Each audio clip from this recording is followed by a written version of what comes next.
we're going to install the Polaris 8-gallon per minute UV. This UV is exactly the same as the 12-gallon per minute UV. They're going to install the same way. First thing I like to do is pull everything out of the box, make sure I have everything. You're going to have the stainless steel chamber, your 2 mounting clips, 2 nylon washers, and 2 O-rings. Also, you'll get what's called the Quartz Sleeve, which is the glass tube that fits in here that isolates the water from the bulb. And you're going to have the actual bulb and the ballast that powers it. There's several different ways that you can mount this. You can mount it horizontally or vertically. Either way is fine. We typically mount them vertically. The most important thing when you mount this is to make sure you have enough clearance to get the bulb in and out, because you're going to be changing this bulb once a year. The bulbs are going to last about 1 year or 9,000 hours. Now the bulb will still be on after a year, but it won't be putting out the intensity necessary to kill bacteria. So regardless of whether the bulb is on or off, every year you should change your bulb. The system won't come with mounting screws, so you want to make sure you have screws that are adequate to whatever you're mounting it to. If you're going to mount it on a wall that has drywall, I recommend either you find a stud or you put some type of a backing board in place so you have a nice surface to screw to. Obviously if you're going to concrete, you're going to use some type of moly or Tapcon anchor or something like that. So first we're just going to mount this to the wall.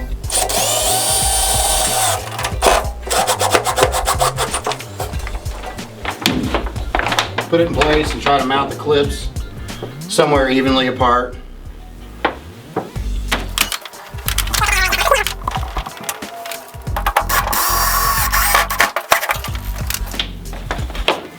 Now once your clips are in place, you can snap the UV into the clips.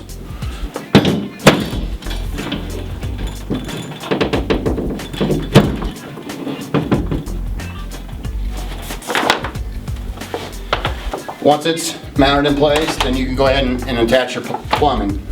Now, I have a couple nipples here of copper. I would recommend that you go ahead and solder your closest joint. Have at least 8 or 10 inches of piping coming out. This keeps the heat away from the actual UV unit when you're doing the rest of your plumbing.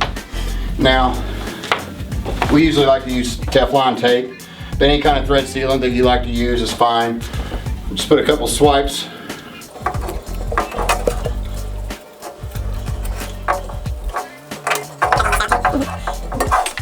Once you have your thread tape in place, just install your nipple.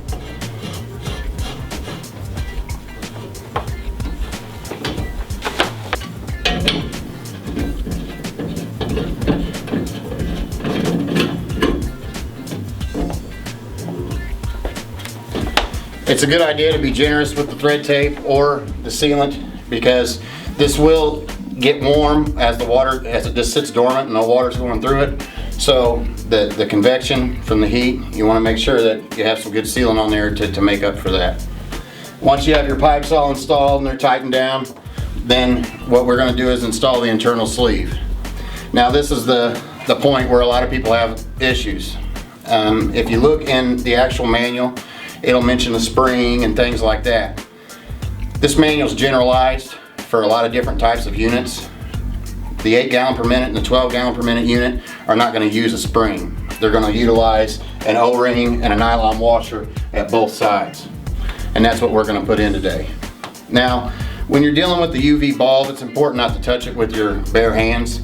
And it's really a good idea to just keep that same criteria when you're putting in the Quartz Sleeve as well. So I'm going to use latex gloves during the next part of this installation. Now your UV will come with 2 different types of tubes like this. One will say Quartz Sleeve on the bottom and one will be the bulb. Now we're going to put in the Quartz Sleeve first.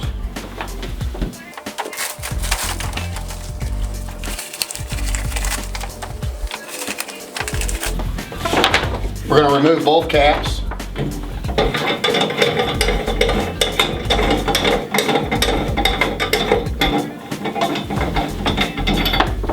Now if you notice, the top cap has an opening and is a little bit different, has a collar. The bottom cap, it also has an opening, but it just has a little plastic dust cover plug in there. These particular caps aren't what seals the water. The O-ring is what seals it. Now these caps hold the O-ring in place, but it's not it's not any benefit to you to tighten these down so tight that you can't get them back loose or you damage them. Basically, we want to tighten them down and snug them. The O-ring will do the work as far as sealing the water. Once you have your caps off, you're going to pull your quartz sleeve out, and be careful, this is glass and it will break, so you need to be really careful when you're dealing with this.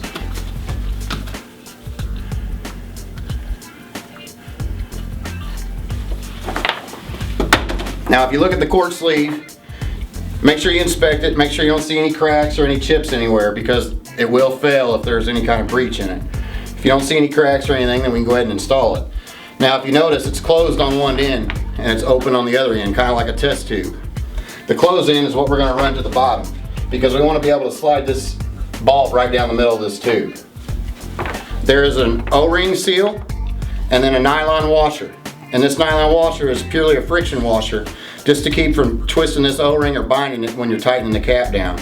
This kind of sits on top of the O-ring and gives a nice little intermediate surface between the cap and the O-ring.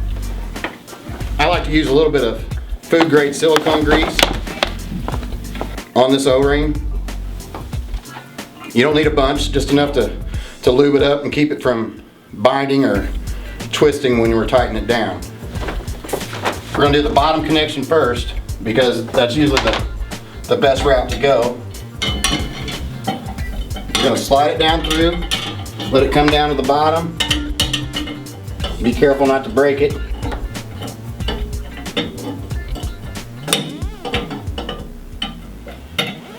You're going to let it stick through about an inch or so. You're going to slide your O-ring over top of the tube, like so. Then take your friction washer, and that's going to go on over the O-ring. Once that's done, you're going to take your cap with the little dust plug in it.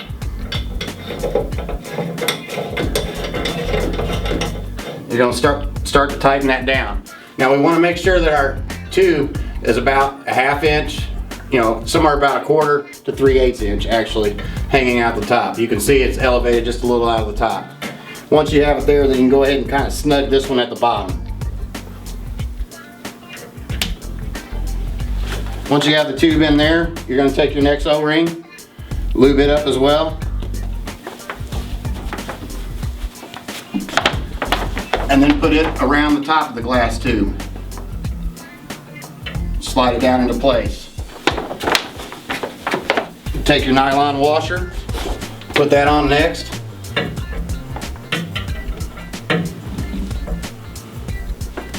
And then your top cap with the opening.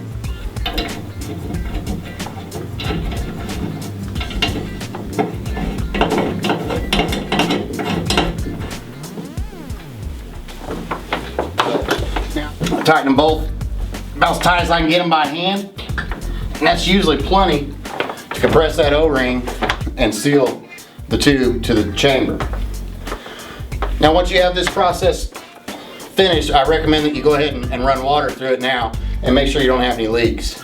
We don't want to have leaks and then come back later to find that water has gotten into our bulb or our ballast and ruined electronics. So we'll check it now, make sure it doesn't have leaks. If it doesn't have leaks, then we can move forward. Once you know you don't have leaks, we're really close to being done. Everything's installed, everything's sealed, everything's good. Now it's just a matter of plugging the ballast in and dropping the bulb in. Again, it's really important when you're dealing with the bulb to have rubber gloves on. If you don't have rubber gloves and you use your hands, just try not to touch the glass. If you happen to touch the glass, you can take an alcohol swab or a paper towel with some alcohol on it and just clean the glass down.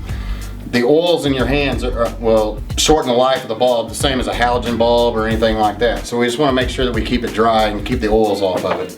Like I said, I'm going to keep my gloves on for this portion of it.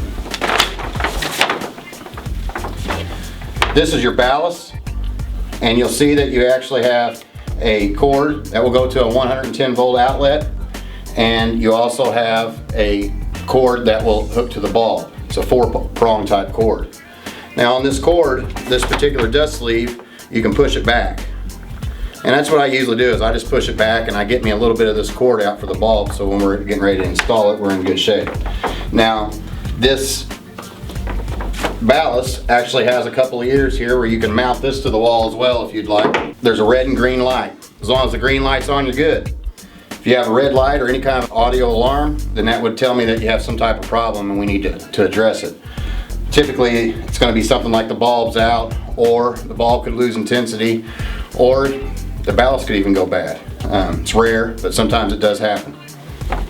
So once you have your ballast out and ready, then we're going to get the bulb out.